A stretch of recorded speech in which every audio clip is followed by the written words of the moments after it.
I'm going to call tonight's meeting to order. Can we have roll call? Councilmember Murray. Present. Councilmember Ryan. Here. Councilmember Payne Donovan. Present. Mayor Pro Tem Wall. Here. Mayor Matsumoto Wright. Here. And Councilmember Sonmore. Attending remotely via teleconference, excuse me. And Councilmember Woodard is being promoted to a panelist.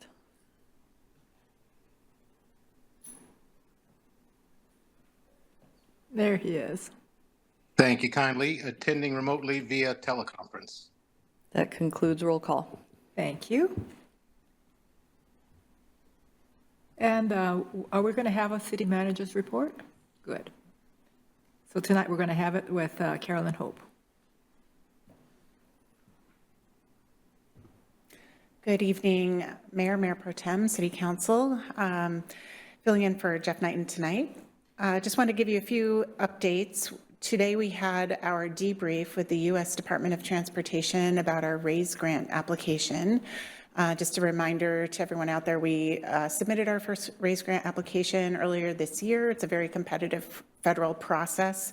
And the good news is that we ranked in the second tier and our application made it to the Secretary of Transportation's desk. So we're one of 360 projects that went that far. We had really high ratings in 7 of the 8 categories. So it's like high, medium, and low. So we had 7 highs and 1 medium. Where we have some work to do is in the benefit and cost analysis, which is a very technical part of the application where we used our consultants to support us in that. Basically, there was a misunderstanding about our population growth. And so I think we just need to provide some more backup to explain that this is a state and regional effort where we're assigned population growth. So they basically didn't believe our growth numbers. And so I think that's an easy fix to show how those numbers get developed. And we will also have our comprehensive plan adopted by the next time we submit. So we'll have all of that to support those numbers. So we feel really confident that we have good feedback moving forward to resubmit in the new year. And then a few events just to remind folks that this Saturday is our National Day of Service at Ballinger Park from 9 till noon. There's information on our website about that. And then next Friday is the launch of the Arts of the Terrace Juried Art Show, the 44th event of that. And we'll start here in Council Chambers at 6:30 with awards. And then we'll go to the opening of the art show. And that will last for a week. And then we have Welcoming Week on September 21st. We have a resource fair at Terrace Park Elementary School. That's Saturday from 11 to 2. And there'll be some fun things for folks to engage in, including the bookmobile, a fire truck for at least an hour, some coloring activities, chalk activities, food, and a lot of service agencies that are there to tell folks about ways to recreate, ways to get services, ways to learn and grow our community. And that's all I had for you. All right. Do we have any, excuse me, questions or comments? Okay. All right. So we'll move on to the next item, which is the reviewing of the resolution accepting grant agreement for electric vehicles with Jeff Betts.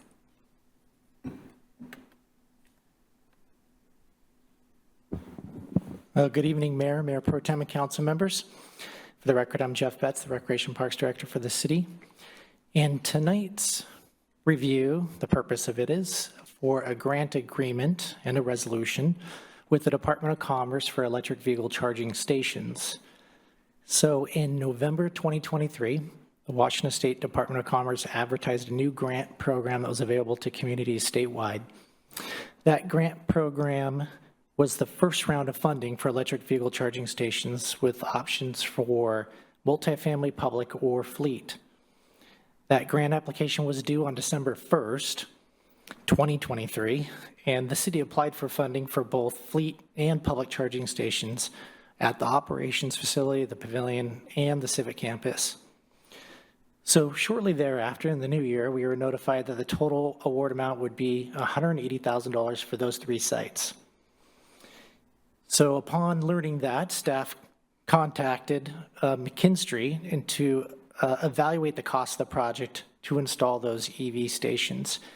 And so after those discussions, we did take a look at the cost estimates and contracted with them to dig into everything that would be included with that, including utility work, trenching, upgrading electrical panels, running conduit, and patching the asphalt when we were done. Those costs came back in the range between about $450,000 and $658,000 for all 3 sites, which far exceeded our resources. Council did allocate at the end of 2023 $250,000 to match that grant. But as I mentioned, it wasn't sufficient. So even with that grant funding, it just wasn't going to be enough. So we went back to Commerce to try to reduce the scope of the project to make sure we were able to get some funding and get charging stations in. And we spoke to them about reducing it to just the civic campus for fleet vehicles. And that was because of the assumption that we had already ordered some electric vehicles for fleet, so we need to be able to charge those vehicles. The grant amount for that one site here at the civic campus is $90,000, and our matching $250,000 is within the range of the project alone here at the civic campus. So both of the other sites, the pavilion and the operations facility, don't have the upgraded infrastructure necessary, so there would be more costs involved with those 2 sites, especially the recreation pavilion, because of the concrete walls and trying to run conduit either outside or inside the building itself. So the issue obviously was a little more urgent as for fleet vehicles than public, just because we just received our first electric vehicle and that there are more on the way in the next year that we've already ordered. And so we realized that we need to charge those. And also additionally, the state mandated that municipal fleet vehicles switch to reduce emissions, utilize either biofuel or electricity. So in order to comply with that law, we are planning to electrify more widely, starting with pool vehicles and also the inspection vehicles.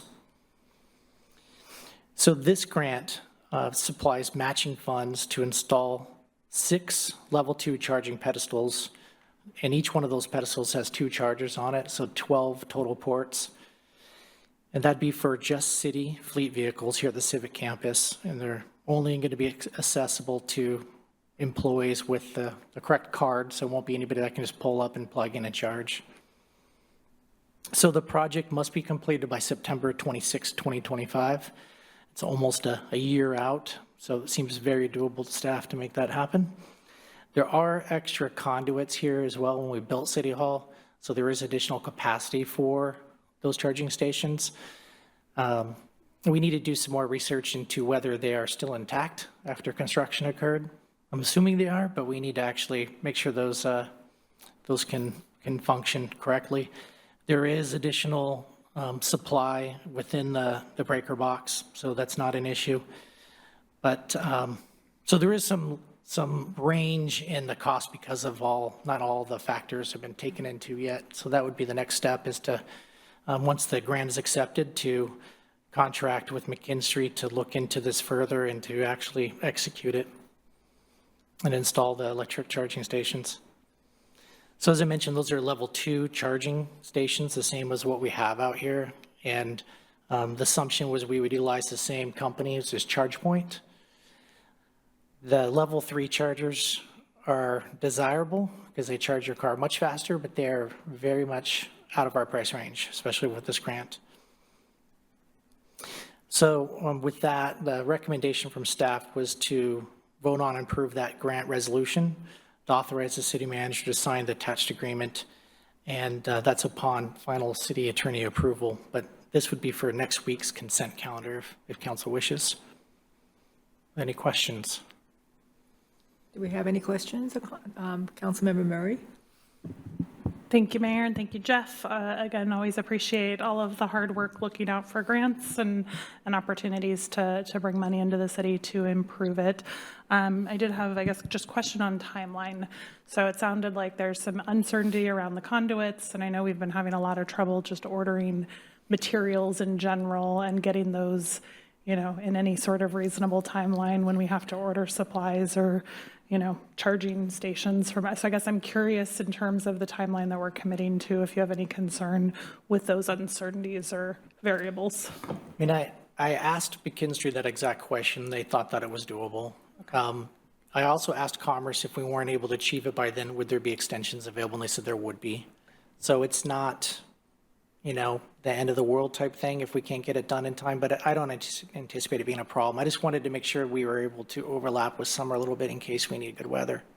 Great, thank you. Councilmember Ryan? Thank you. It's great that we get the grants for the electric vehicles. I just hope we can keep getting the electricity as the state is going to take down 3 hydroelectric dams on the Snake River. So I'm not sure where we're going to get our electricity, although I don't know if we get it that far away, but thank you. Anyone else? Councilmember Woodard? Thank you, Mayor. Jeff, again, want to also echo thank you for the work and the tough decisions you all have to make. That said, if I heard and understood correctly, we had to pare it down. We had 3 different sites, but at the end of the day, the site that we've chosen was the most, no pun intended, conducive for moving forward with the price range. And I'm just looking at it from the perspective of, I'm hearing you say, well, we've ordered as a city vehicles and we need to charge them. And I can appreciate we need a dedicated space for them, but if our plan is for that to come, I just want to make sure that, well, we're also looking at, you know, we could be inconvenienced, if you will, for a little bit longer by offering one that's more accessible to the public, and maybe one of them is dedicated to us. Just making sure we problem solve that. But really, it came down to, no, it's just not practical when you look at the budget. So that makes sense as a question. Just going to make sure that folks don't walk away thinking, well, the city took care of itself. No. We're taking care of what we can afford, because if we can't afford it, then we got to ask you all to help pay it, right? So this is staying within the grant. Hopefully that's a lot of words, but you can sort out what I'm getting at. Yeah, I think that the impetus of saying it's just fleet vehicles is because of the state's mandate. And so if we don't prepare with that infrastructure now, and we originally wanted to add fleet charging stations to the operations facility because that's where the vehicles or could be stored at times and as well as worked on.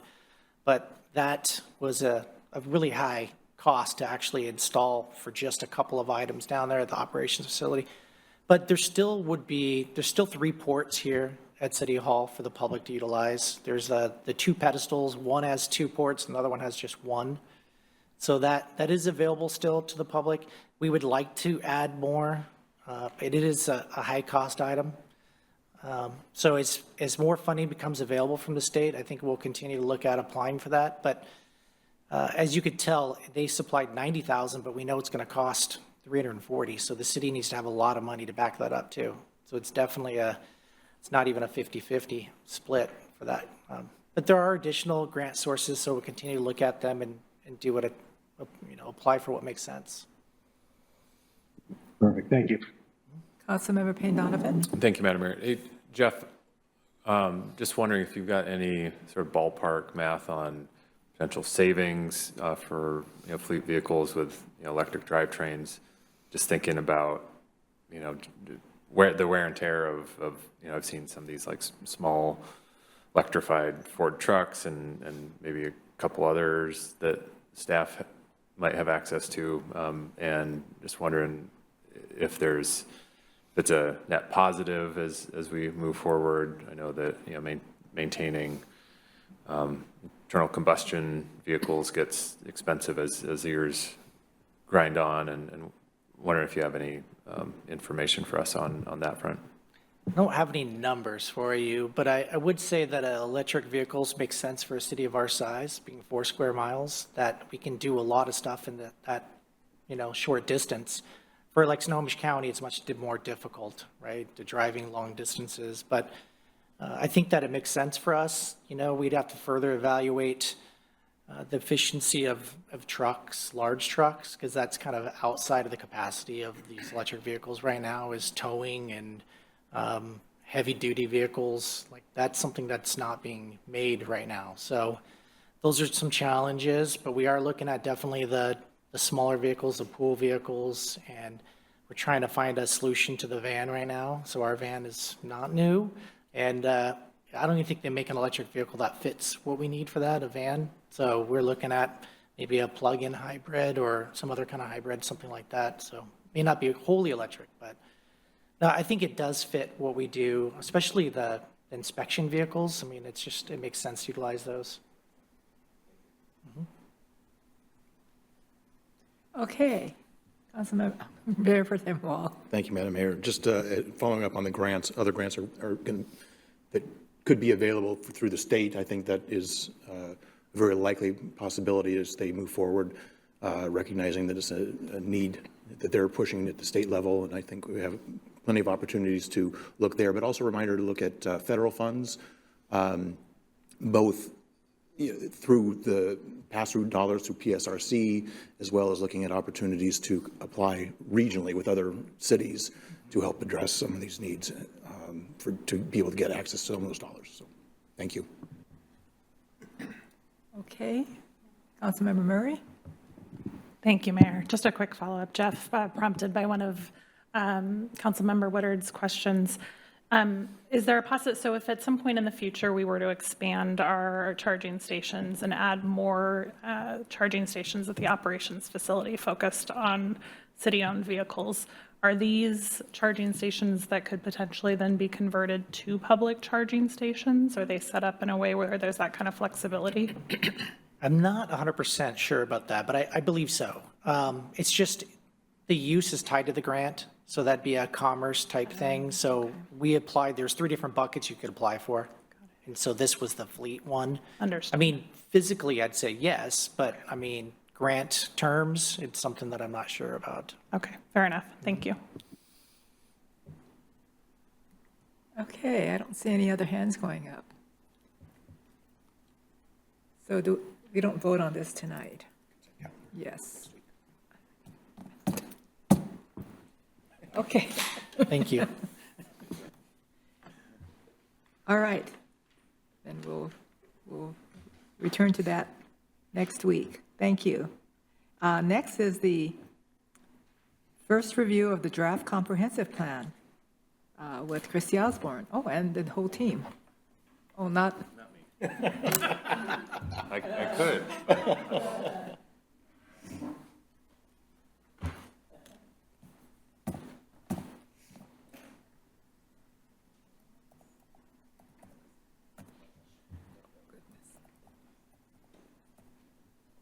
Goodness gracious.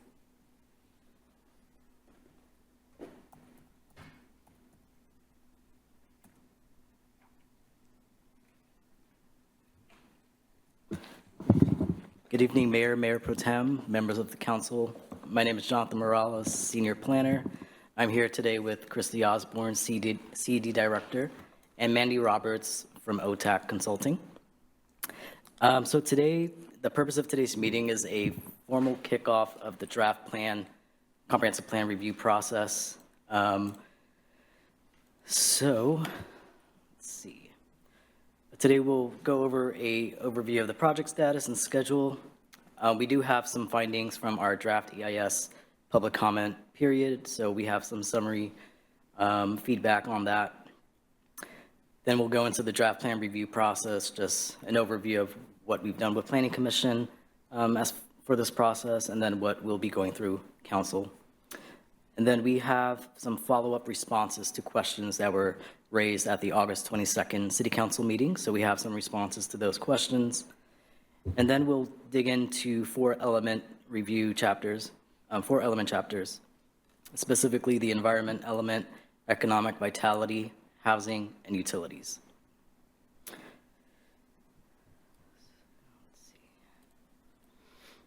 So in terms of where we are right now, we are in the process of getting our final EIS together based on input on the draft EIS. We are working towards a recommended draft with Planning Commission. So we were supposed to have a public hearing on September 9th. We felt that it was best to push that back to September 23rd to allow the Planning Commission more time to have the material in front of them and also prioritize discussion around the draft land use map that is derived from Alternative 2 in the DEIS. And we're still working towards a targeted adoption date with council on October 16th. So in terms of the draft EIS, this was published on July 31st, 2024, and there was a 30-day comment period. We received about 6 comments from members of the community. So we have some quick summary notes. One is from the Master Builders Association of King and Snohomish Counties. The letter more or less just is in support of Alternative 2, which is where we're landing in terms of the preferred alternative. So according to MBAX, they feel it best positions the city to meet its growth and affordability targets. We also received one comment from the West Plaza Ownership Group specific to the 57th Avenue West plan extension, and that is related to Main Street Phase 2, I believe, and that's part of the town center plan. One comment was in support of Alternative 1, which is not something that we can move forward with, only because it would have some financial and legal consequences for the city if we did go with that alternative. So the concern there was just thoughtfully and slowly developing a vibrant town center. One comment supporting Alternative 3, which exceeds the growth targets, allowing the most density possible to promote investment from developers, and then concerns about some of the parking requirements that are in the plan, so not wanting to see 1 parking spot per unit parking requirements. Another comment asking about accident and traffic studies on 236th Street Southwest since completion of Main Street Phase 1, and then also about utility costs and plans for capital improvements funding. And finally, there's one comment just, again, raising some concerns about future growth and encouraging to take it slow with housing development, considering a huge impact housing has on current residents, only allow what is necessary. They want to see energy put into transportation and the environment, because that is what will continue to impact residents and non-residents.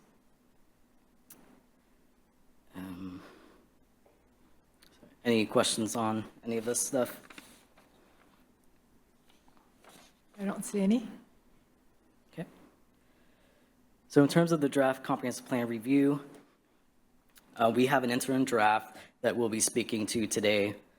The goal is that by next week, we will have a draft available for Planning Commission, and that will be the recommended draft that we move forward with, and that will be voted on September 23rd. So for Planning Commission, we started off the formal draft plan review process on July 8th. So we've had about 5 meetings now, and we are working towards that public hearing date of September 23rd. With council, today's our first formal review process kickoff. We'll continue the discussion on September 26th, and hopefully we'll have a recommended draft from Planning Commission to you. October 3rd, we have set aside to focus in on the recommended draft land use map. And then we have a tentative date if there's continued discussion needed for October 10th. And then October 16th is a scheduled public hearing to consider the Planning Commission recommendation.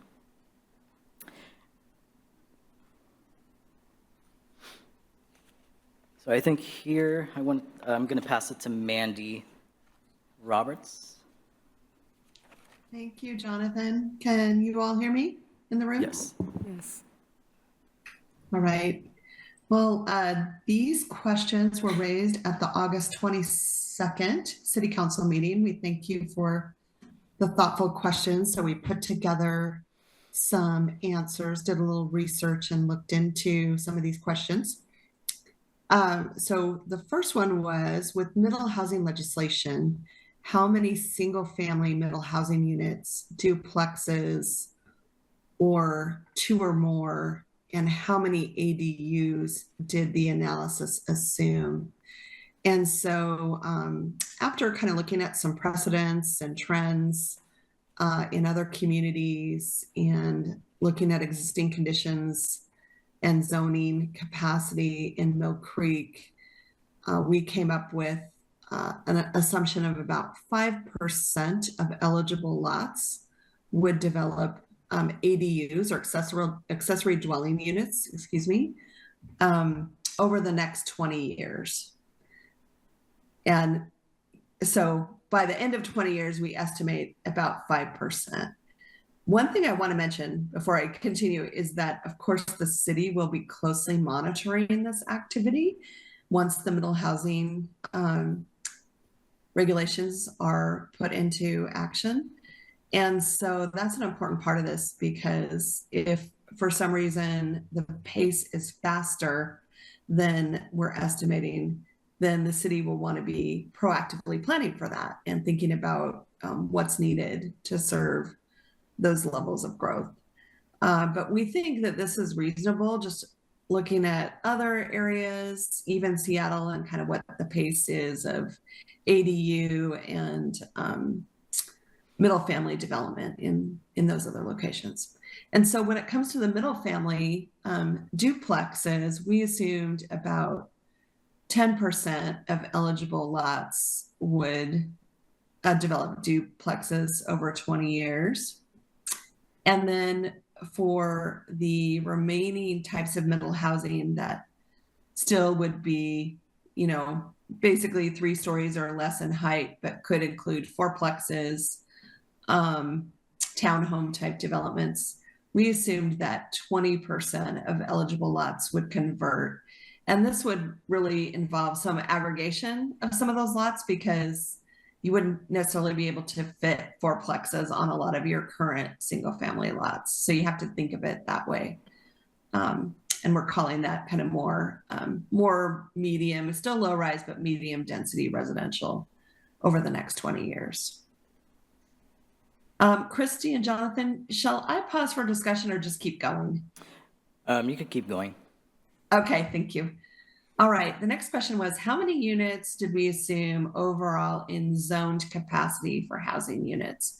So under alternative 2, we assumed a total of 19,141 units. And for alternative 3, we assumed 26,760 total housing units. So we could go to the next slide. Mandy, I think there's some questions on 1 and 2. Okay, so who had it? Mayor Pro Tem Wall. Thank you, Madam Mayor. Just going back to that slide. I'm curious on the 20% eligible lots to convert to fourplexes or aggregate, et cetera. Explain again the methodology on how we derived 20%. Do we really think it's going to be that high? The townhomes. Well, I will say we don't have a crystal ball, so you know things fluctuate with the market, and you know there's a lot of factors that affect development activity, as you all know. But we don't want to be too conservative. We want to make sure that we're planning ahead for growth proactively, and so you know we may not reach 20% in 20 years. But, you know, with the rezoning schemes that we're talking about under alternative 2, that would definitely provide some incentive to property owners to aggregate and develop more of the fourplex type of development. So we just wanted to, you know, we kind of looked around at other trends, and we wanted to have a reasonable assumption. We certainly didn't want to lowball it. So if anything, maybe this is a little bit on the high side. And actually, I know David Fisk is here tonight. He might be able to speak a little bit more to this later, because Leland Consulting Group helped us with these estimations. So. Okay. Thank you. I guess, and I think it's wise to overplan and fall short if the market it doesn't bear it. So I appreciate that. However, I'm concerned that in some of the other higher density zones that we're looking at, or the various nodes like the town center and other higher density areas, are we then therefore under planning in some of those areas?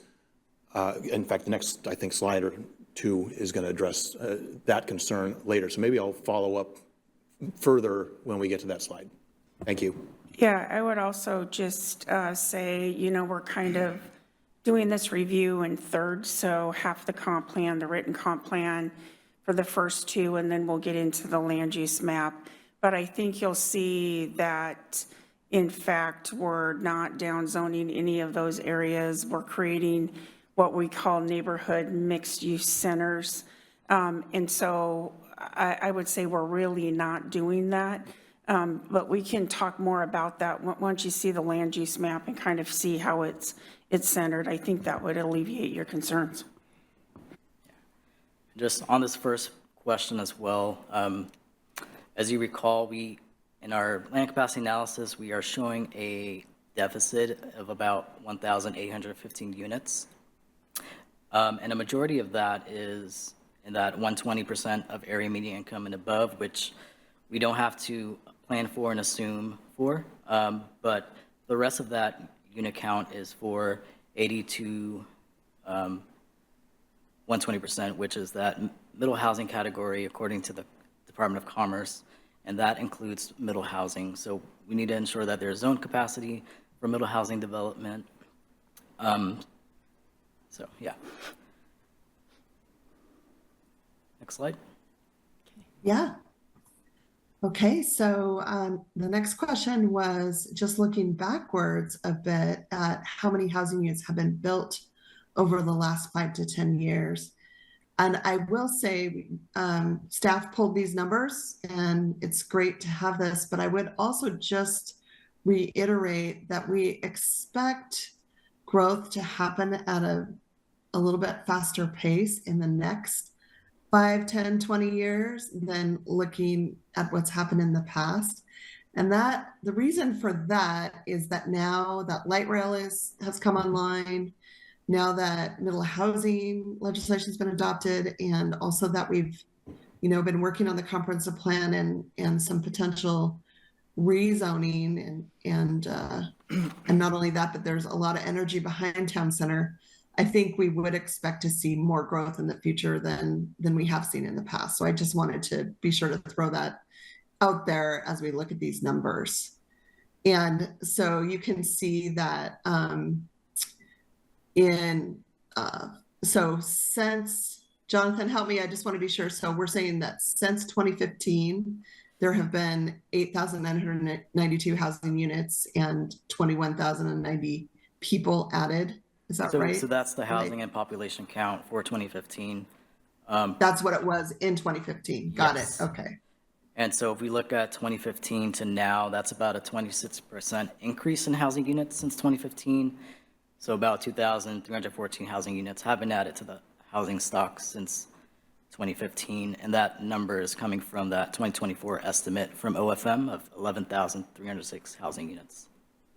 Yes. Great. Thank you. And then I put this caveat here, so we're currently at an estimated population of 24,260. When we were doing our 2015 comprehensive plan, our growth target was 24,767. So we are not too far off from that currently. And we're 11 years early. Yeah. Great. Shall we move on to the next? Okay, another question came up about alternative 3, the draft environmental impact statement included analysis that showed that alternative 3 would be challenging to mitigate due to the level of population growth projected under alternative 3, which called for a much greater intensity of upzoning throughout the city.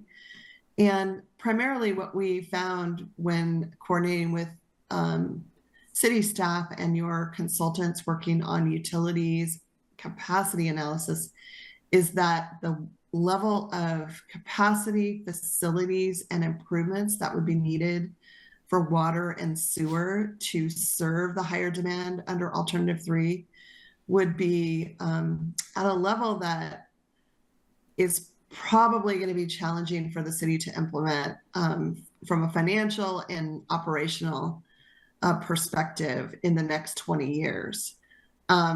Not saying that it obviously couldn't happen beyond 20 years, and that, one of the benefits of doing the draft EIS and looking at a more aggressive alternative like alternative 3 is you can understand what level of improvements are needed to serve that level of growth and start working towards that, so that eventually when you do reach that beyond 20 years, that you'll be ready to do that. And it will take some partnerships with a lot of other agencies who are assisting Mountlake Terrace with water and sewer, particularly sewer services. So those are important ongoing priorities that the draft EIS has mentioned. And so another question that came up was, how many units can we really expect?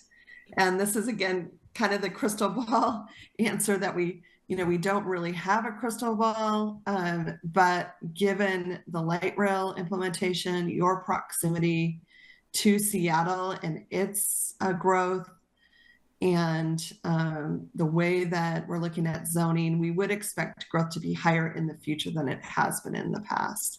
And we also, because of that, will exceed our allocated growth targets that have been allocated by the county and the state.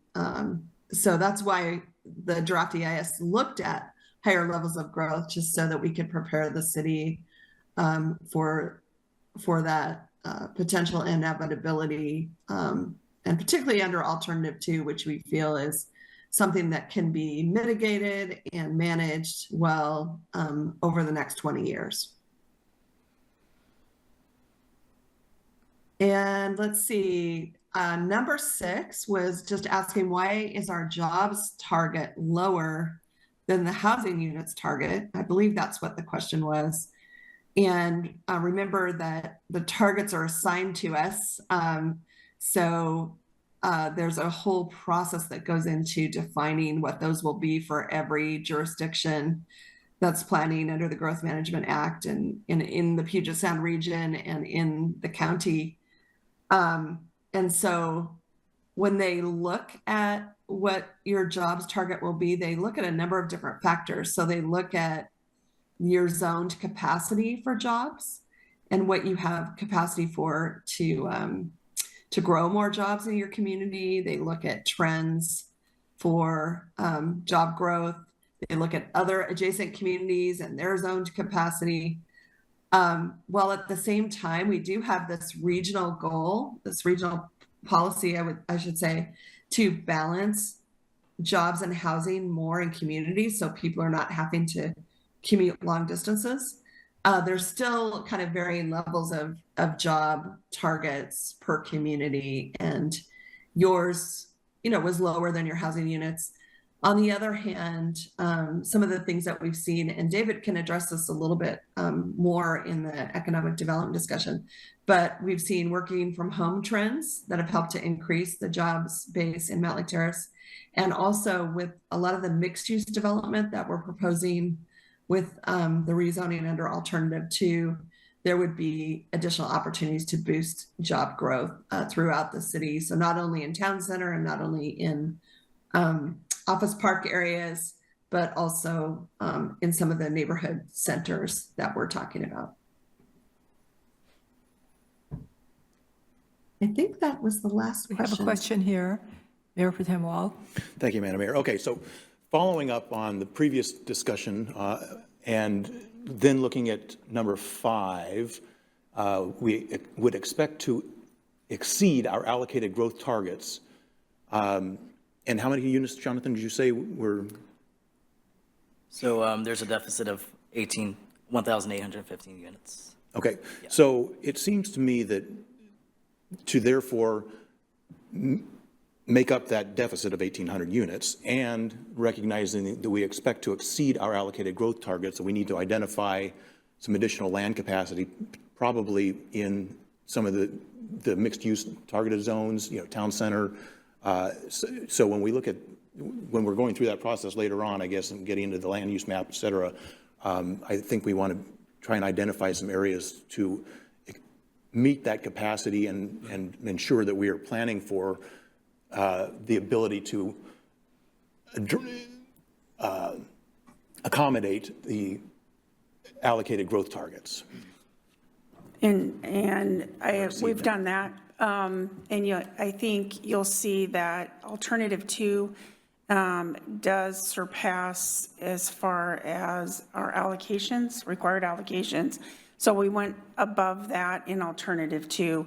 It was just that alternative 3 far exceeded that. And then when we started to do the capital facilities analysis, we found out that that was too much, but we are exceeding as far as what we did for alternative 2 to try to say, okay, we've got light rail, we've got these regulations for middle housing. We think that we are going to exceed these potentially, so let's plan for that. Do we have those numbers? The growth targets? Yeah, what we did allocations for alternative 2. Yes. Yeah, and I agree with, obviously, alternative 2 as opposed to alternative 3. Right. For all the reasons that have been stated, and et cetera. At the same time, if we're expecting to exceed the growth targets, it makes sense to plan ahead to accommodate that higher number that we might expect to exceed it by. And if we're saying 1,800 units or whatever. So I'm just thinking that we want to try and identify the areas that we want to see that growth occur and then be able to accommodate in those areas. And it seems to me that the best areas to do that would be in those higher density nodes, mixed use neighborhood areas of certain neighborhoods. Those identified target zones we'll get to in the land use map, but maybe we need to increase some capacity in some of those areas to be able to help ensure that we're accommodating the exceeding growth target that we might see happen. We'll get you that. Well, after we do the public hearing on the 23rd, we'll meet with you folks back on the 26th. We'll have that land use map early for you guys to take a look at. But this kind of shows you if we're going with alternative 2, you can see what our targets are in that second column.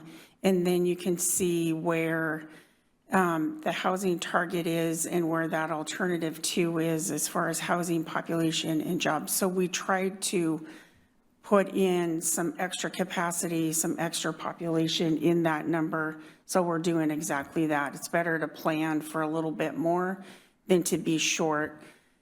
This is a 20-year plan. You're going to go through this same process in 10 years. You might go through this process somewhat before that 10 years is what I think we're going to do here.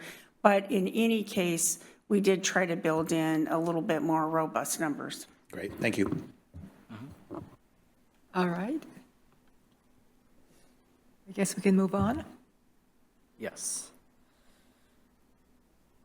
All right, so now we're going to go into our element review section. So as I stated before, you all received a August 16th interim draft plan, I believe at the August 22nd council briefing.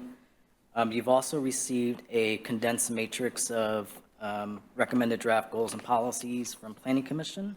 And so that should have been distributed to you all. The August 16th draft does include recommendations on updates to the goals and policies based on Planning Commission review as of July 29th. So it's current as of now. So the draft plan in terms of the outline, there's an introduction section, and this introduction section includes a community vision, community profile, the purpose and scope of a comprehensive plan, so it's sort of a narrative allowing the reader to understand why we do comprehensive planning. And then what our planning process has been and the public participation process. The second section is the plan element chapters. So each element includes a purpose statement, supporting narrative, so there's an introduction and some contextual information as well. And then goals and policies, and these goals and policies call out specific definitions or other contexts or examples. And then we have action items or implementation strategies for each element. And then an appendice, yes. Go ahead. Thank you, Madam Mayor. I've had a chance to review the draft, and it's outstanding. You guys have done a great job pulling everything together. And I definitely, and I'll get to some of those later in each element, but the one thing I found missing was the performance measures. So we've got the action steps, which is great. Obviously, the goals and policies are important, are the key, the foundation, I guess, of the whole plan, right? And then the action steps are necessary to implement those policies and goals. But then we've had in the past performance measures, and I'd like to see us address performance measures in each of those elements so we kind of are keeping track of where we're at and where we're going and what we need to be focusing on as we move forward. Okay. Thank you. Thank you. Yeah, I would say that's good feedback. We are also required to do a every 5-year monitoring report to sort of summarize the implementation of the plan. So there's the 5-year requirement, but that's not to say we can't do it earlier or yearly. And then this is the recommended vision statement.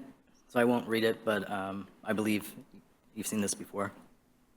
In terms of the community profile, it describes the existing context. So the geographical context, where are we? The historical context, who are we? Describes the demographics, who are we now? How have we changed? And so we use a variety of data sources, especially census data related to population, race and ethnicity, language, age, income, housing costs, education, jobs, commuting, etc. For purpose and scope, again, why does Mountlake Terrace need a comprehensive plan? We describe the legal framework of comprehensive planning. So we start first with the Growth Management Act. Then we have our multi-county planning policies from the Puget Sound Regional Council, specifically the Vision 2050 plan. And then we have Snohomish County countywide planning policies. And so this all informs local comprehensive planning. And then growth targets. So we explain what the growth targets are, what's allotted to at a county level, but also specifically to Mountlake Terrace. And then implementation. Planning process and engagement, again, describing why engagement is important and what we've done, who has been included in the planning process, how have they been included.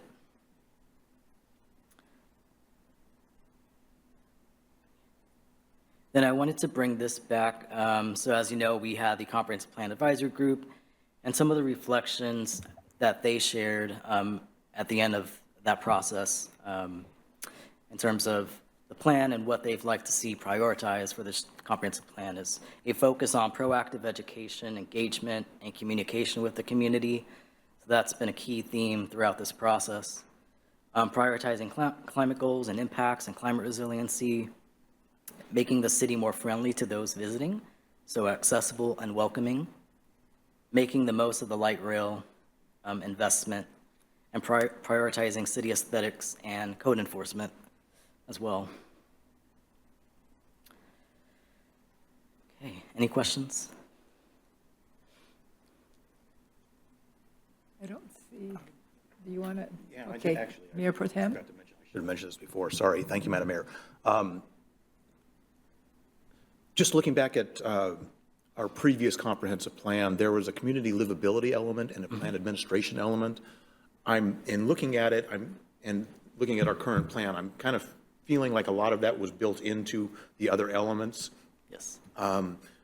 but and obviously the elements that we have in the current draft are the required elements from the state, whereas community livability and plan administration are kind of our own iterations. Is that why those were taken out and incorporated into the other elements? Is because rather than have separate elements that aren't required by law, to incorporate the pieces, the messages that we wanted to address in the community livability and plan administration elements are actually incorporated into the elements that are required, and keep it simple and straightforward and based on the requirements. Yeah, so that's part of it. I think the goal is to make it a simpler document to read, straightforward. On that note, one of the things that I did appreciate about some of our previous comp plan is, as far as straightforward, simple, straightforward, I think some of the goals and policies were a little more simple and straightforward, as to some of these goals and policies are a little more complex. And I did, and that's not to say that the goals and policies that are in the draft plan aren't on target. They're great goals and policies and things that we want to achieve in this community. But I did appreciate the simplicity that we had in the previous one. So I'm not sure how to, we might look at ways to simplify some of the messaging to make it more clear and easy to understand as we're going forward. So just some top level thoughts before we dive into the elements themselves. I think part of that was the requirements that we have now in this plan with recent legislation makes it a little bit trickier, I guess, maybe not as simplistic of all the factors that you're supposed to include in all of the draft elements, which I think was a real talking point when we worked with the Comp Plan Advisory Group, of trying to make sure that we were hitting all those priorities as we went through those. So it probably does feel a little heavier than it probably did in the past. Okay.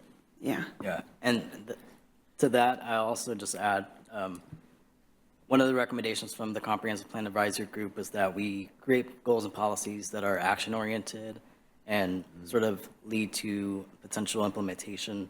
So that's why it might seem a bit more technical, but that's so that we're action-oriented and thinking about how these can get applied and implemented.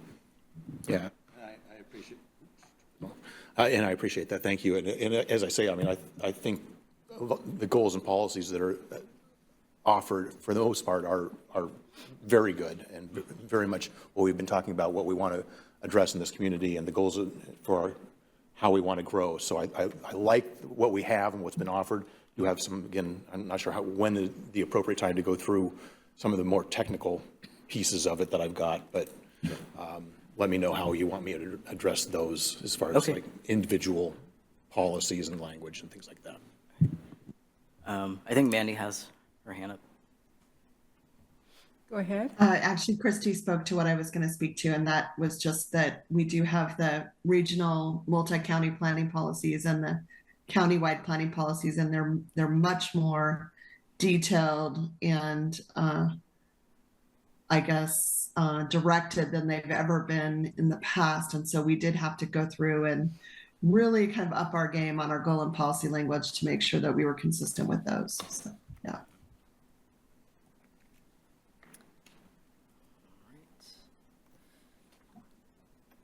So I'm going to go through each element in terms of the narrative, implementation strategies, and comments that we received from Planning Commission on the goals and policies. If there's questions on any of the technical things from the elements, now would be a good time to ask as well.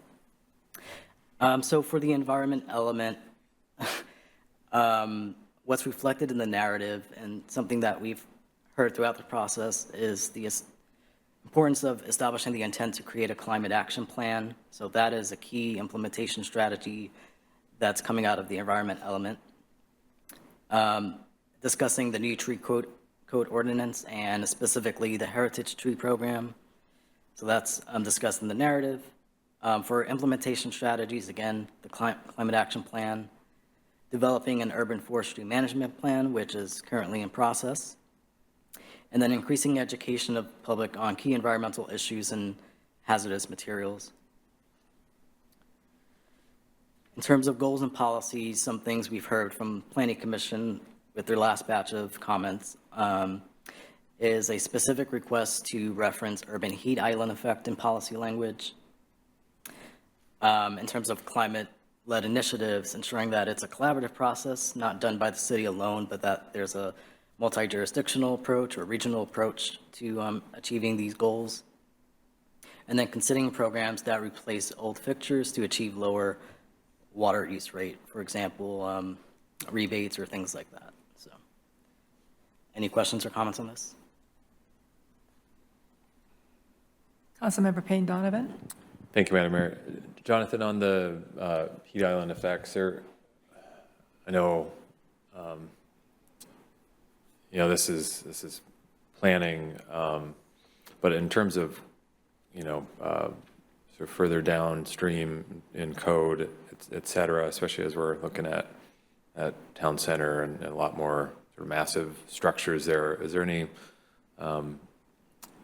sort of thing coming down the pike related to mitigating, heat, especially during, our warming summers?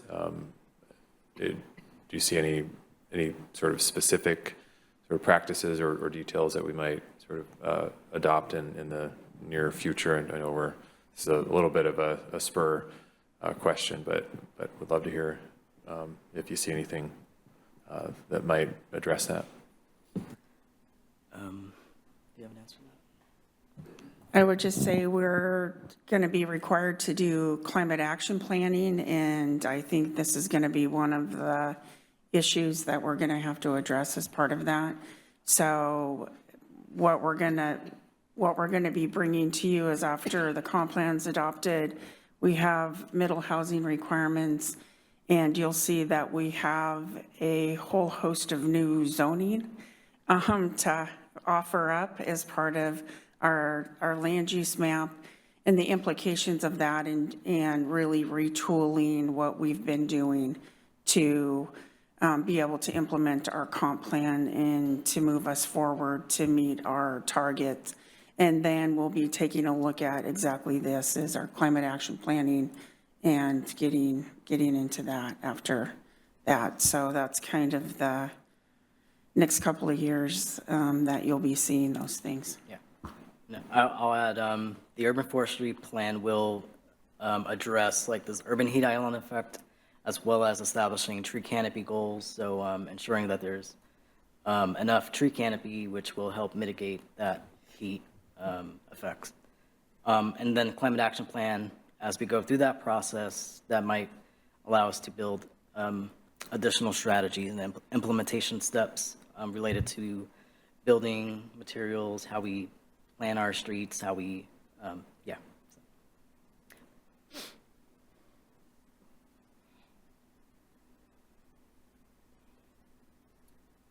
Okay, so for the housing element, what's in the narrative, so we provide a summary of the existing housing inventory, provide update on allocated housing units and strategy for achieving housing unit with limited undeveloped land. And then we point to the housing needs assessment, land capacity analysis, and racially disparate impacts for detailed analyses. So that is in the appendix. We also refine implementation strategies. So one implementation strategy is to prioritize the development of a housing action plan. So that's a key next step after the comprehensive plan. We've got direction that there's interest in expanding the multifamily tax exemption program, so not just focusing it in town center, but citywide. There's direction to streamline permitting processes, specifically ADUs and middle housing. So one way to do that is to establish pre-planned plans that a homeowner can sort of use to build a ADU or middle housing, for example. Sorry? Yeah. And then the establishment of a housing task force. For goals and policies, there's comment on suggesting the adding cooling, active shading, air filtration, et cetera, as additional callouts of sustainable building measures. Concern over lack of parking requirements causing accessibility issues for those with mobility issues and at childcare and schools, and concerns about parking overflow in neighboring areas. There's support for advocating legislature to support or help fund home ownership programs, and suggestion to include community integration plans for housing and services program development, and emphasizing proactive coordination efforts. Mayor Pro Tem Wall? Thank you, Madam Mayor. Okay, so this is where you want to go through the specific policies. All right, so again, overall, very impressive work. You guys have done an amazing job pulling this all together, and it looks great. But looking in a couple of specifics on HO 1.3 and 1.5, can we be more proactive rather than just explore? So in other words, we want to encourage innovative housing types and identify and adopt or implement, like, so for instance, 1.6 says develop and implement. So on 1.5, can we say develop and implement creative solutions for development regulations? So is that a suggestion using more active language? Right. Okay. Then, just on 2.3 typo, and the call out of specific options such as public-private partnerships. Probably just public-private partnerships is sufficient.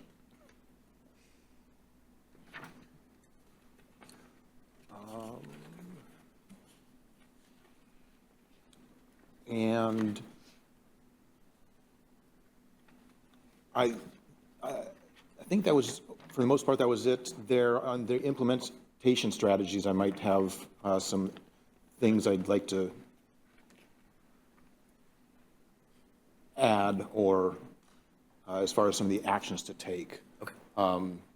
But I haven't gotten that deep yet. I just identified a couple of areas I wanted to address. So I will probably have some additional thoughts on the implementation strategies, and again, looking for performance measures there.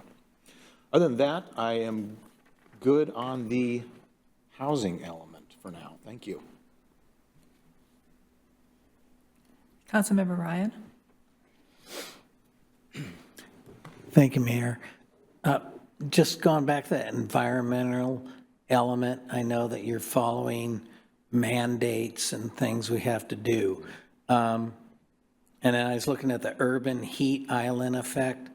I'm just wondering, we're following guidelines by different government entities, but does anybody know any of the scientists' names that have come up with what this is about, or who's designing it?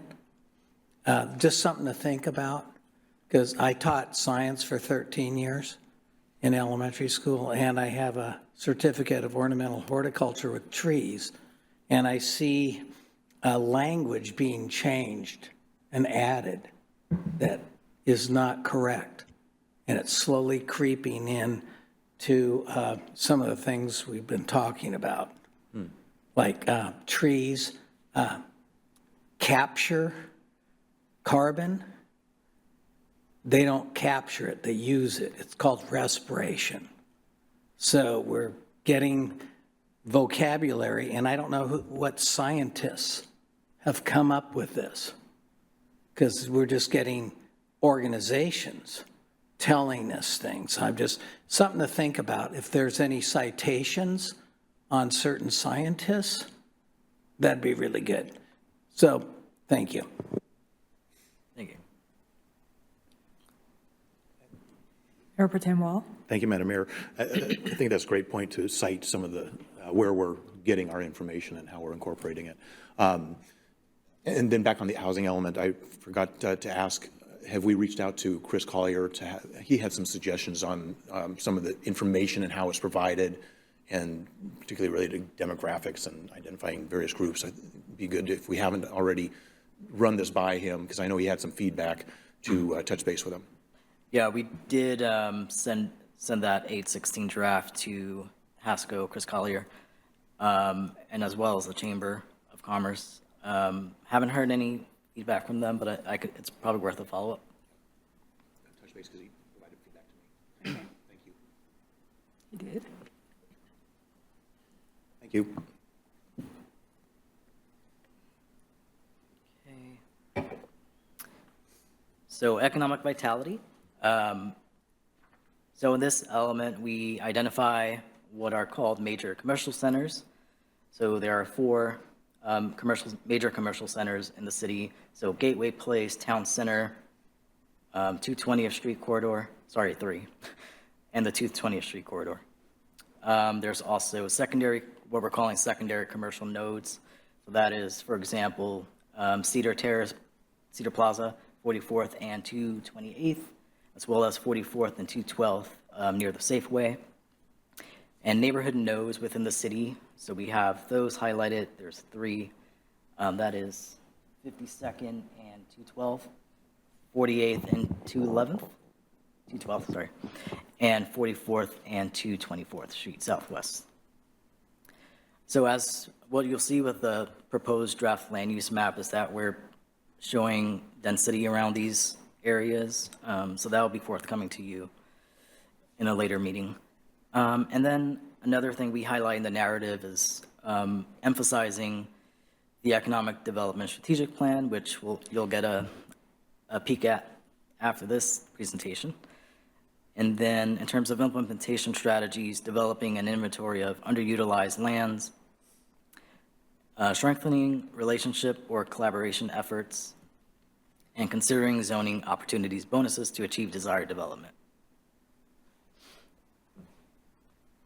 I'd just like to add that the reason that these things are where they are is also was taking a look at multimodal opportunities around the city, so major transportation corridors, and then also in some areas where we had some existing commercial opportunities of taking a look at those points first, and then also where our light rail station is and also where the Linwood light rail station is, and trying to capitalize on those areas in particular and kind of building those out as nodes, both for more major nodes and then also neighborhood nodes as well. So that's the strategy.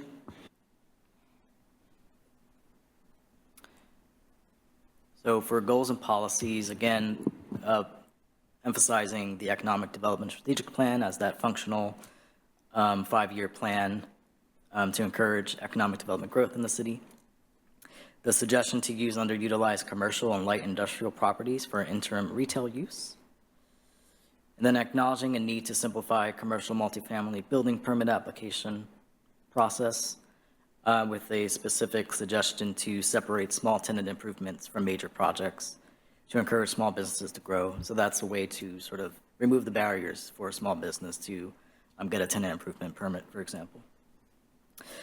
And then suggesting creating a pre-checklist or flow chart for permits to, again, removing the barriers and making the permitting process a bit simpler for a resident or business owner. So any questions here? Mayor for Tim Wall. Thank you, Madam Mayor. Again, great job, and I'm very excited about the following discussion we're going to have on the economic development element or strategy. And I appreciate the work that's been done to incorporate that into the comprehensive plan. I think that's key to making it all come together and work. Just a couple of things that I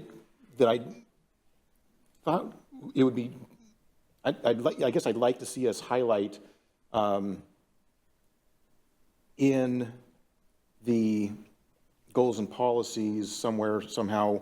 It's kind of hinted at maybe, but I guess I'd like to make it a little more clear that we want to provide incentives for placemaking and plazas and public art and things like that, and really push that. So we're making this, that's part of the strategy, I guess, that we're going to be looking at next, is really making this a a place that people want to be, live, work, play, just enjoy. And so I'd like to see us maybe call that out a little more in our goals and policies. Yes. And I do believe we do have language specific to that. I'm going to say land use element, but yeah, we can definitely make sure we're cross-referencing. Yeah, great. And then obviously follow up within the action steps as well, Yes. along those lines. And then, and here's another one, if you haven't gotten any feedback from our chamber, I know that Daniel has some input as well. So so please do follow up with him and get his thoughts. There are a couple of areas, for instance, on the parking strategy, which I think will require a little more discussion from what they want, from what each of us want to address on the parking, but that's something I know that he had some comments on. And then again, same thing, sorry. Oh, and then on the support food and culture related, adding in something about night markets as well as food markets. Farmers market. Farmers markets, sorry. Farmers markets, night markets. But more importantly, food trucks. And some more opportunities for food trucks. And a food truck, yeah, right. But like a food truck zone or something like that that they can set up. Or anyway, it's just along those lines. And then again, on the implementation strategies, I think I'm going to have some additional feedback. I've, again, highlighted some areas that I want to explore a little more, but really tie it some of the specific actions that we've identified in this strategy, our economic development strategy or vitality strategy, and ensure that they're addressed effectively in the implementation steps here in the element as well. Thank you. Great, thank you.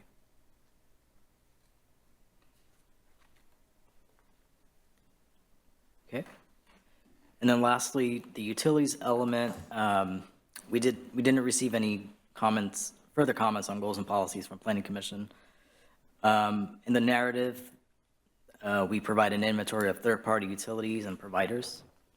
And then in terms of implementation strategies, identifying underserved areas through environmental justice screen data or other vetted data sources to see where there might be a gap in service provision.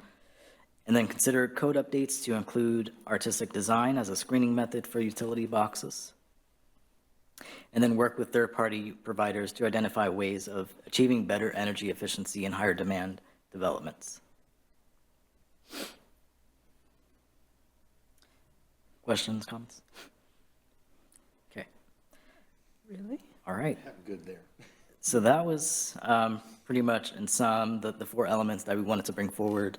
We will come back on September 26th with the remaining 4 elements, as well as that draft land use map and the draft plan as recommended by Planning Commission. So that's the goal on September 26th. Any other questions or comments? I don't see any hands going up. Oh, Councilmember Payne Donovan.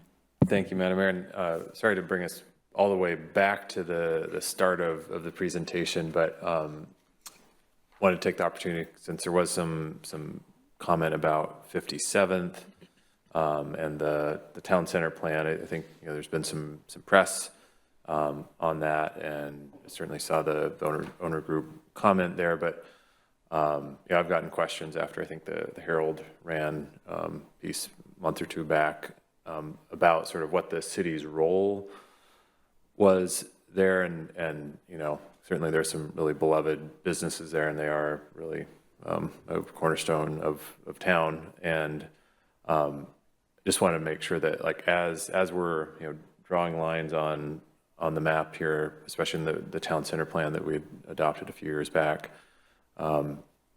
that it's my understanding that basically no one can be compelled to develop, or the city has no plans to compel any new street to be blazed there until they're willing participants. And just because there's lots of excitement and whether it's around this plan or light rail or development in town center, wanted to make sure that we had that sort of some clarity on that front. So would love to hear your comments or clarification on that. Yeah, so the 57th, I know that there is maybe some misunderstanding that came to be as part of that 2019 Town Center Plan. In fact, that what we call the super block, that particular area where we don't have a grid right there, was, I believe, first identified in about 2006. And the intent there was just to say we have this kind of big, massive block of property, and at some point, those businesses are going to transition, and so better accessibility as far as vehicular connections, pedestrian connections, needs to be thought out.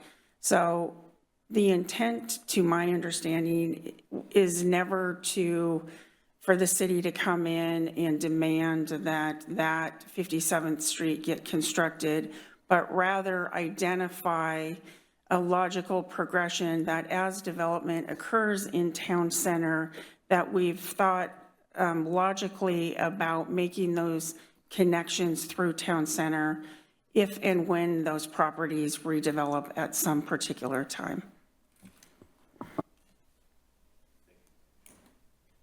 Anyone else? Okay. All right. That's all I have. Thank you. Thank you very much.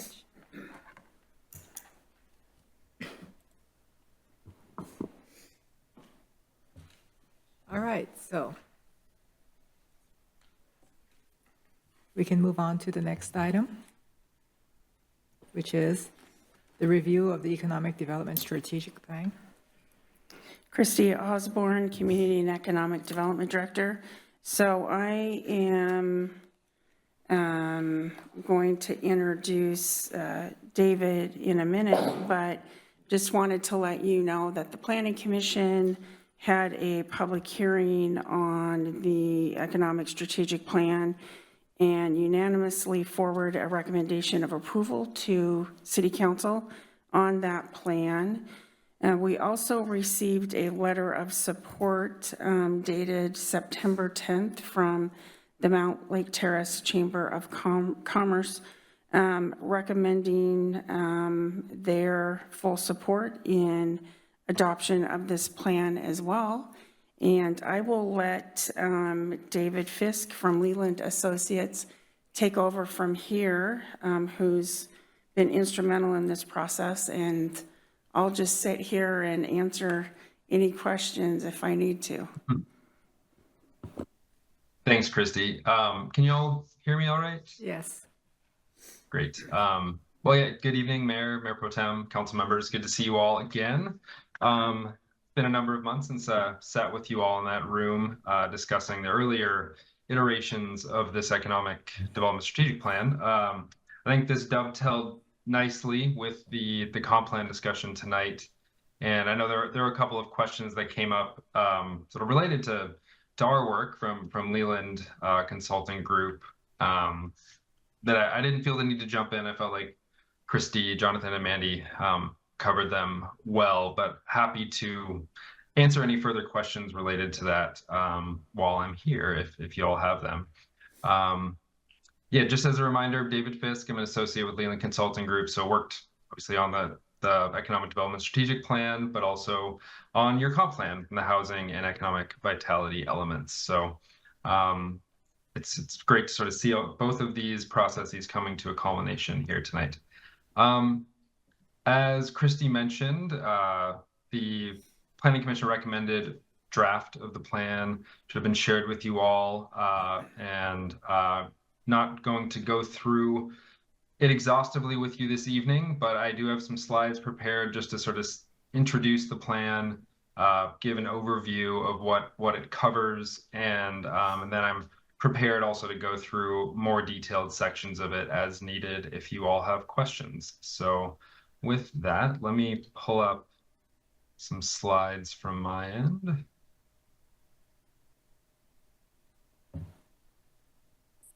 you all seeing my screen? Yes. Great.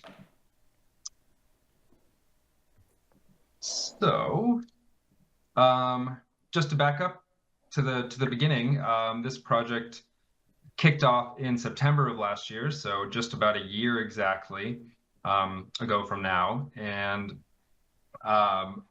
went through the phase of sort of doing our existing conditions and economic analysis, and then that led into stakeholder involvement, which included engaging with some of you, as well as Planning Commission and members of the broader Mountlake Terrace community. I'll give a brief summary on that process as well. And then been developing the plan over the last number of months, brought it to Planning Commission back in July. And here we are towards the end of the process. And it says December 2024 here. I think we are earlier than that time frame, and the intention, of course, is to have this move forward potentially to adoption in the coming weeks. So not going all the way to the end of the year, most likely. Just to give a brief overview of sort of that Planning Commission process. So after working with city staff and stakeholder engagement and engaging with your chamber, we then brought the draft plan to Planning Commission first on July 22nd, where we introduced the plan, then had a lengthy discussion around comments we received and some revisions that were suggested, and then came back at the end of August, a couple of weeks ago, to review final comments, and then Planning Commission made their recommendation to you all. And then here we are today on the 12th for this work session. And then the intention is, if you all proceed, to bring the plan up for public hearing and consideration for adoption on the 19th. So just a week from today. So with that, I'm going to jump in just briefly to give an overview of the plan. So this is the cover of the August 2024 Planning Commission recommended draft that you all should have in your hands or digitally. This is just the outline of a table of contents. So, a brief introductory section that just gives an introduction to Mountlake Terrace and what this plan is trying to accomplish. What is economic development? Sort of a brief primer, or economic development 101. And then the key role of partnerships, not an exhaustive list of all partners, but sort of key partners in the region and locally for economic development in Mountlake Terrace. Then a summary of the much more exhaustive demographic and economic profile, but just pulling some of the key findings into this chapter 2. And then a summary as well of our stakeholder engagement process and some of the key takeaways and noted opportunities and some challenges that were noted in that process. And then the real meat of this plan is that chapter 4 strategic framework. And so, right, this plan, as was mentioned, is really meant to be your functional plan, your 5-year implementation plan for related to many of the golden policies in your economic vitality element in your comp plan, but being much more focused and specific and looking more at a shorter time frame. And that's really what the major thrust of this document is. And then the chapter 5 is sort of a summary of that in an action matrix. And again, that larger demographic and economic profile living as an appendix. So just real briefly, I maybe have about 10 or 15 minutes of content and slides I want to share with you all. You can feel free to stop me along the way, but then I'll pause, and then we can sort of have discussion about the strategies specifically afterwards. But what is this plan trying to accomplish? Just very, very succinctly, again, this is a 5-year plan, so much shorter time frame than your 20-year comprehensive plan, aiming to clearly define the city's role and its ability to encourage economic development, give a baseline understanding of what your key economic or employment drivers are and opportunities for further employment growth, understand what is needed to attract new commercial activity at the town center. That's been a major focus for economic development in Mountlake Terrace with good reason, with the light rail station coming in nearby. in recent years. So really building off of that and focusing on that. And then ultimately clearly defining strategic actions to implement over the next 5+ years, some longer term actions as well, or ongoing actions that would go beyond 5 years, certainly. Building off of this previous planning efforts, I already mentioned the town center sub-area plan of 2019, and that was tied to your 2019 update of your economic vitality element. We also looked at your previous, at the time of starting this process, the most recent city council goals that have been set. And then on the right here are the economic vitality element goals of your current draft updated comprehensive plan. So again, this whole process sort of coincided with that planning process, and you'll see these goals very much reflected in the strategic goals and objectives of the strategic plan as well, though framed slightly differently and being more proactive and again more short term. So at a high level, just sort of thinking about economic development and what that means in Mountlake Terrace, this quote at the top here, a definition from the U.S. Economic Development Administration, sort of says it well, creating the conditions for economic growth and improved quality of life by expanding the capacity of individuals, businesses, and communities to maximize the use of their talents and skills to support innovation, job creation, and private investment. So ultimately what we're trying to accomplish here. But when we talk about job growth, typically things are broken down into a traded sector and local sector. Your traded sector jobs being businesses or jobs that are bringing in money from outside and more often exporting goods outside of Mountlake Terrace or of their location. Mountlake Terrace has Primera, Blue Cross Blue Shield headquarters, which is your by far largest traded sector employer in the city. But then Mountlake Terrace has a large local sector and some longstanding or newer local smaller businesses that really are, when we ask people through the comprehensive planning process, what are some of their most cherished businesses, these local businesses pop out. And really that's what makes a community distinct and unique.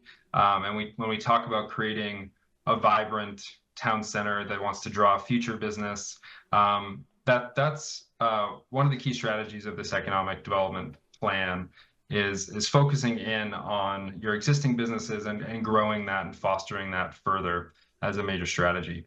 And within that, there are a lot of micro enterprises within Mountlake Terrace as well. So this sort of third subcategory, a lot of sole proprietor, home-based businesses. These sectors grew during the pandemic and in recent years, more employment driven in sort of based within your residential neighborhoods, but are providing real jobs and income coming into the city. And then what is the city's role in economic development? So city can't do everything, certainly can't do everything alone. Placemaking is a big thing that cities can do, is putting the conditions in place, sometimes through direct investment, sometimes through regulatory means or other sorts of programming to foster a place where businesses and workers thrive. Infrastructure and land use, so guiding desired development through your regulations and ensuring your infrastructure meets the needs of existing or future business. Supporting small businesses. Again, this is where cities can really be proactive, working in collaboration with your small business community. And then partnerships. Again, cities cannot do economic development alone. Your economy is a regional economy, understanding how you fit into that, how you can leverage your strengths to draw from some of the regional economic strengths, and working with your regional partners to do so is very important. And so a number of these partners here listed on the right, though many more partners are called out within the strategic framework and action matrix in terms of potential partners to partner with in implementing this plan. And so I'm not going to go through exhaustive sort of data analysis that's included in both the plan and the appendix, but at a high level, what is driving Mountlake Terrace's economy? This is sort of coming from our economic and market analysis, but also through our discussions with members of the community, and other regional stakeholders. So where do your opportunities lie? There's been a lot of residential and population growth recently, and more anticipated, as was already discussed in the previous conversations here, but not just growth, shifting demographics within that growth, right? And that's a key economic driver. You're seeing not just more households moving to Mountlake Terrace, but you're seeing more households that are more highly educated, have higher incomes, more diverse than in the past. And these are economic indicators that businesses, that retailers look at when considering moving or locating their business in a place. With this growth comes increasing demand for goods and services. And so some of our analysis showed there's current existing leakage of retail spending. I mean, people are going outside of Mountlake Terrace to purchase their goods or access services. And then particularly with future growth, there will be even more demand for goods and services within Mountlake Terrace. So that will drive potential growth for new business and development. So this one, spillover opportunities from network of regional industries, is sort of thinking about, again, where you exist within the region. There are regional growth industries. Mountlake Terrace does not have an incredibly strong sort of industry base. I mentioned Primera, but beyond that, there's a lot of opportunity to sort of to grow, but there's not necessarily a natural base to build from that is growing at a fast rate currently within Mountlake Terrace. But regionally, there is growth within healthcare, life sciences, and clean technology, information technology, information communication technology. Some of these other industries that are growing that do provide opportunities if Mountlake Terrace is able to capture some of that regional growth. And then your upcoming light rail and regional consumer access that brings is a major opportunity that sort of ties in a lot of this growth and shifting demographics, and the potential to tie that and capitalize on that investment to again leverage your residential growth and capture or meet the demand that is coming with that as well. But with this comes some challenges. There's also, as we mentioned, these shifting demographics. What does also bring some economic disparities in spending power. If you think about some existing or historic members of the community or demographics versus new residential or new households that are coming to the community that maybe have disparate amounts of income to spend on goods and services. So it's sort of a double-edged sword. What are the new businesses and who are they going to serve, and sort of thinking about that carefully. Mentioned that Mountlake Terrace's existing industries, while strong or while providing a good amount of employment, are some of the more slow-growing industries within the region, particularly talking about finance, insurance, and real estate. The sort of that Primera is based in, and what a lot of your economic base is built around. There is minimal developable land in the sense that when you look at your buildable lands inventory, there's very little vacant land within Mountlake Terrace. I don't think that's news to any of you. And some of the redevelopable or underutilized land does have currently operating businesses on it that aren't necessarily going anywhere in the immediate future. And so that does limit some of the potential for certain types of growth or development. And then a major theme that came out of our engagement through this process was just the lack of business visibility and a clear community identity from an economic standpoint of what is Mountlake Terrace trying to build and grow, and why should people be a part of that, and sort of building that brand and identity, as you all have probably seen, is a major part of this strategy. So with that, I want to just give a brief summary of the stakeholder engagement process that we went through in this plan. Really kicked things off in February when we brought some of the initial analysis and ideas to you all in that February City Council work session. And then we began a little bit prior to that, meeting with stakeholders, some stakeholder interviews that carried on through May of this year. So we met with members of the Chamber of Commerce, Regional Economic Alliance of Snohomish County, Workforce Snohomish, commercial brokers that have been active in Mountlake Terrace in the region, as well as local developers, a community group that calls themselves Team Grocery, focused on bringing grocery store, more food-focused retail to the town center. And then also met with some of your past city leadership, as well as some of you throughout this process. We also held a Chamber of Commerce workshop, which I know a number of you attended. It was very well attended by the Chamber itself. I think it was a very successful event. Part of the reason why I think they provided a letter of support, as Christy mentioned. I know the event itself, there's a lot of great discussion. I think there was a lot of good energy around the collaboration that was taking place and wanting to see that continue going forward.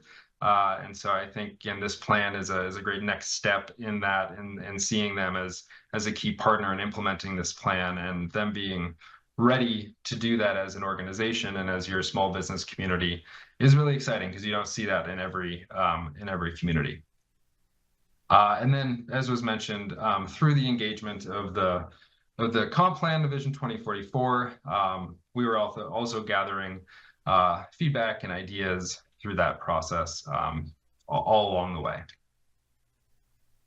And just pointing out sort of what I just mentioned, this is a photo from that Chamber event. We asked them a number of questions. One of the questions, though, was how can the Chamber be a better partner with the city? And there were a lot of great ideas that came about how the Chamber, which is, as you all are probably aware, it was somewhat, I don't want to say defunct, but not very active for some time, but has more recently been revived. And them thinking about how they can continue that momentum in partnering with the city to develop business mentorship, resources and other sorts of resources that can be offered through city channels and otherwise. Being a good partner in communicating business needs, and coming up with strategies together with the city in order to meet those needs. And then marketing and event organizing, which I know is a big focus of the strategy. I know it's we've discussed that at length with you all, how the city and the Chamber and its partners can bring more activity, especially to your town center, through different events and programming. And I was really excited to see that the Chamber had spearheaded together with you all an event around the opening of the light rail. And so seeing this already sort of happening as this plan is coming to fruition, again, is quite exciting. With that, so I'll just give a brief overview of the strategic framework. I don't plan on going through it line for line unless you all have specific questions, and then we can go through that in as much detail as you all would like this evening. But just to give an overview, so the goals and strategies and objectives in this plan are all organized under these high-level strategic goals that were identified: building a unique identity, expanding economic diversity, supporting and growing a local business, and attracting new business. Excuse me. And to impact those, there are three major strategies: enhancing Mountlake Terrace's image as a destination for business, supporting local and small business as a pillar of Mountlake Terrace's economy, and investing in Mountlake Terrace Town Center as a hub of local and regional economic activity. And then under those three core strategies is broken down into 11 objectives and then 27 action steps under each of those objectives. And so this matrix here just tries to identify how these objectives, these strategic objectives, relate to those overarching goals.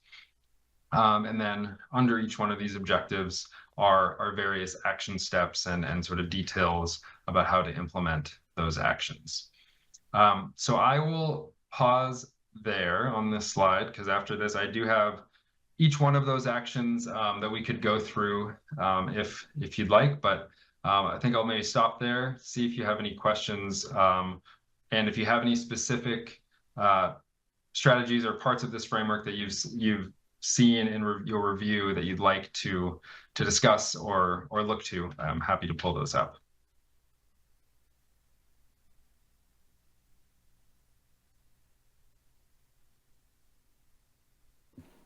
Does anyone have any questions, comments?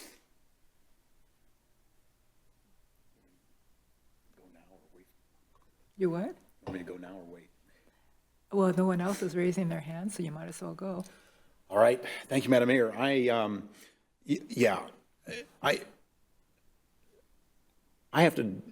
just so impressed with this plan and strategy and that we finally are getting it. I was, in going back on the last comprehensive plan from 2015 that we adopted, this was a goal in that plan. As you know, it's been one of our council goals for many years. I've been talking about it for almost 10 years now. So I am just so thankful and so appreciative that we're finally at this stage where we're getting to this strategy, and it is awesome. And I don't have much feedback because you guys have done such a great job of incorporating all of our thoughts and ideas along the way. The only thing I have is a typo,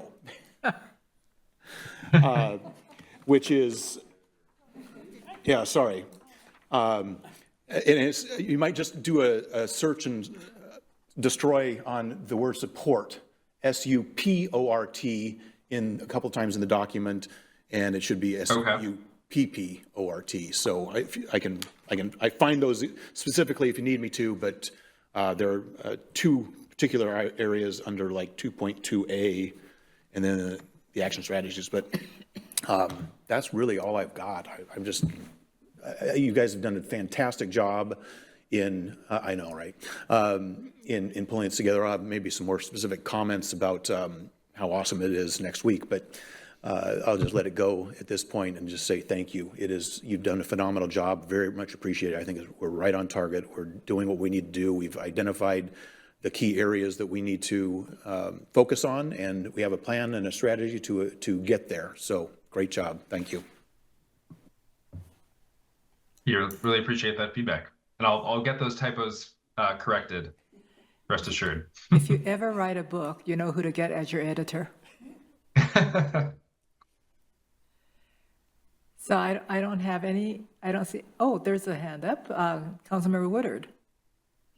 Thank you, Mayor. Yeah, I figured this is a good time as well to chime in and just say I appreciate this. I have not been waiting as long, but nonetheless can appreciate being at this stage of the process where we actually have a let's make this happen, because these next 5 years, if we keep it simple, are very critical. We look at the future of Mountlake Terrace and we look at the more temporary budget crises. That's only a handful of years away. I don't think it's the way to say that, crises. But nonetheless, I also wanted to back up and say, I appreciate, I think the last time we were together, I pushed back to say, I felt like we were more than just a space for warehouses. And I feel like that you come back with, you're absolutely right. Not that I said that, but that there's more to us. In particular, I'd love to, and we don't do it tonight, especially with me being comfortably here at the house and everybody else being in council. I want to recognize that's cold-blooded. But I would love to hear at least next week a little bit more around us being benefactors of being in this region. That's how I want to kind of think of that, where it's like perhaps we can't offer it in the 4 square miles, but we can offer something that supplements or that enhances or adds on, complements, if you will, some of these other regional efforts as well. Does that make sense? I was trying to go back through, I was screenshotting, but I can't find the right language. But there was a slide where you actually list us and point out that, you can benefit just regionally speaking. Does that make sense? So. Yeah, and I'm happy to speak to that a little bit right now. And that, I appreciated your comments, council member, in our previous work session. And I think I was a little disappointed that what we presented came across maybe that we were underselling the opportunity here. With that being said, I think it's important to be realistic, sort of focus on what Mountlake Terrace's strengths are, in the sense that Mountlake Terrace does not have a major economic or industrial hub.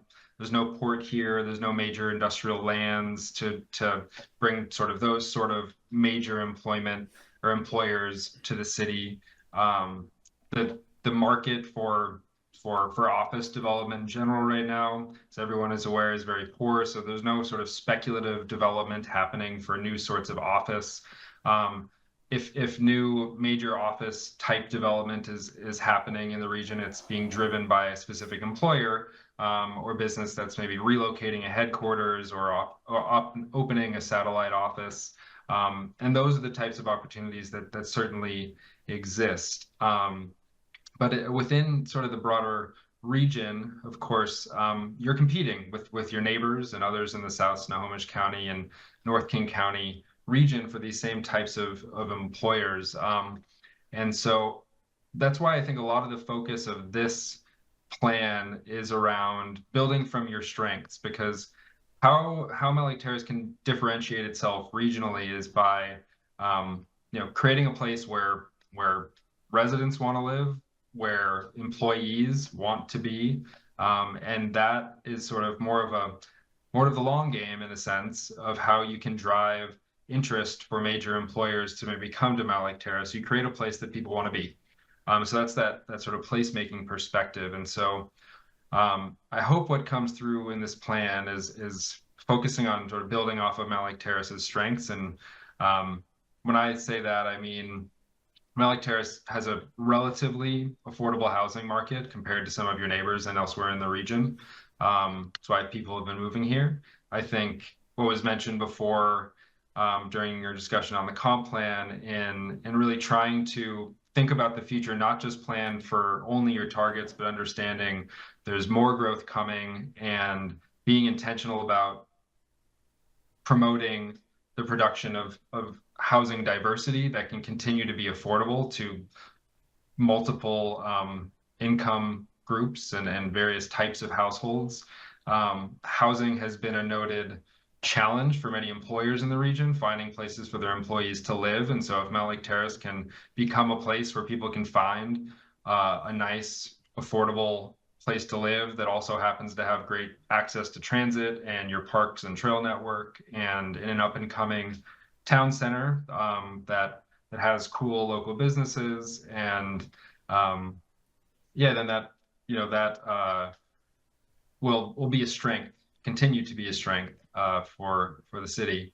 And also, again, that sort of local business community. And if not every city has a really strong, connected local business community, and fostering and building that can create a buzz and can create the type of place that more businesses want to come to.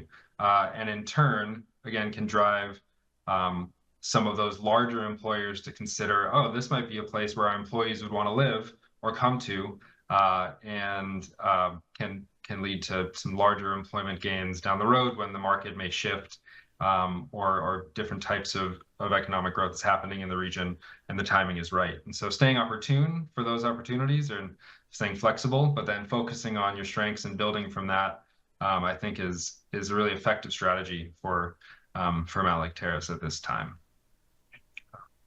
That was a pretty long answer, but I hope that was great. Yeah, absolutely. No, I again appreciate you all and the work that you've done for us. Thank you.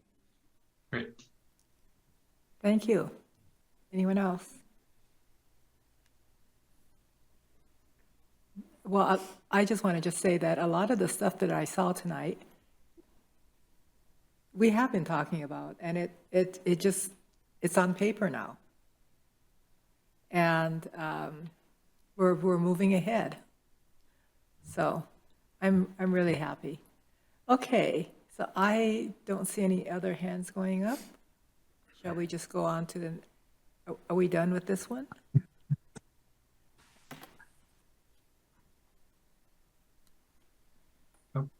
All right. Well, thank you, council members, Mayor Pro Tem, once again, and look forward to seeing you all again next week. Thank you very much. Okay, well, next is public comment. Do we have anybody? Did you sign up?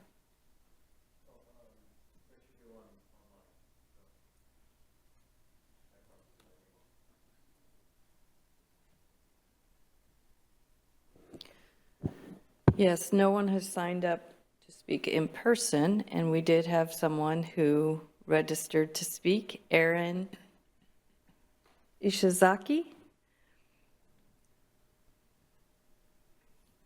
You have 5 minutes to speak. Hi, good evening, everybody. Hold on. Is it possible to show my video or no? No. Oh, Okay, well, good evening, everybody. Good evening, Mayor Pro Tem, council members. So at least I guess you can see my photo here. My name is Erin Ishizaki, and I work full-time as an urban design and planning consultant. And I have been in the Puget Sound for about 17 years now. Love brought me here from Wisconsin, where I grew up. So my in-laws are the Ishizakis, and they run a small family-owned real estate business. And that's my brother-in-law, Kirk, who's the one who works full-time managing West Plaza. And just for people who may not be familiar, to let you know, our family purchased that West Plaza property in 2011 from the Korean Association. So the building was like half vacant at the time, and we really had a vision to build on the Double D Meats amazing reputation and reactivate the building with food-based shops and restaurants. So we recruited Diamond Knot to open a new production facility and brew pub that was built out and opened in 2014. Snohomish Pie Company we recruited to open a second location in 2015. The vacant lot on 56 that includes Espresso Break became available, so we purchased that to become part of West Plaza in 2017, and then we were excited to get Alberto Jr. Mexican food in there in 2018. And we're a proud member of the chamber, and it was great to hear all the discussion about that tonight. And I have to say, we were totally thrilled to be a sponsor for the Light Rail Opening Festival, and it was unbelievable, and it was exciting to see many of you there and talk with literally hundreds of people about all the amazing local shops and restaurants at West Plaza that are right in the heart of town center. So I just wanted to quickly say kudos to everybody who played a role in this and all your tireless work for the festival, for the light rail. It was really amazing to be a historic part of that historic moment for MLT. And at our booth, we gave away, I think a few of you had some free Diamond Knot root beer and some new art postcards that we made, and the community helped to fundraise for Concern for Neighbors Food Bank. And at the festival, it was great to talk with lots of locals and old timers about their memories of Double D and West Plaza over the years. We heard some people were surprised to learn we're celebrating our 70th anniversary next year as the West Plaza building and Double D Meats. We also heard a lot of confusion from people about where is the town center? Are there multiple town centers? Is there a new town center? Not realizing quite that, Double D and DK and Snohomish Pie Co. and Espresso Break are all part of West Plaza. And also that where we're located, right next to City Hall. I had also multiple people ask me personally if the city was redeveloping our building. And I heard a lot of concern that the shops and restaurants would be kicked out of Mountlake Terrace. And that was reflected in the news, some news as well. And I know you just said it earlier tonight, that city leadership and the community support West Plaza's local shops and restaurants. And you said it earlier, I know you have no intention of tearing down the building and other people's homes just to extend 57th Avenue South from 232nd to 236th. But I can understand why people might be confused, because if you read the city's town center plan, and I know that was something beginning, that was originally created in 2006. But if you read that town center plan as it stands today, the environmental review and the planned action, if you read the transportation improvements list and the budget, and the updates to the comprehensive plan and even the economic development strategic plan that we just you all looked at, those documents do say that you're planning to build 57th, tear down the building, and displace these businesses. And it's, I think, the top or second budget priority on the transportation list right now. And in the action, I reviewed the action plan items from the economic development strategic plan we just looked at, which is great. But action 3.1 says the city will use development agreements to try and relocate the businesses that will be displaced with redevelopment. So I can understand why people are confused. So I wanted to come and comment this evening, Mayor and council members, to say it's time to change these plans. You're in the middle of updating and creating this great economic development strategic plan. It's time to update the town center plan. Things have changed. It's time to change your transportation list and your budget to really reflect your intentions. And Mayor Pro Tem, council members, you have the power to listen to the community and direct those changes and updates to happen. So you could direct to correct that action item in the strategic plan to be more clear before you adopt it next week. The town center plan action EIS also does require a review for any updates that might be needed no later than December this year per the ordinances in your chapter 2019 and the planned action ordinances. So it's a great opportunity to do that now, to change those plans and change the work plans. And so that wanted to end on that and to thank you all again for your time and all your continued services for Mountlake Terrace. Thank you. Thank you. Your time just, okay. Yes, and there's no one else registered to speak online, and any of the written comments have been handed out to council. So that's the end of public comment. All right, thank you. Oops.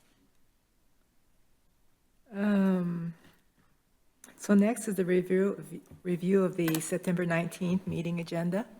I looked at it earlier today. Everything looks okay? All right, so last is council comments. Does anyone have any council comments? I don't see any hands going up. That means because we're wanting to get out at 9? All right, so next is adjournment. We're adjourned. Thank you. Were you here for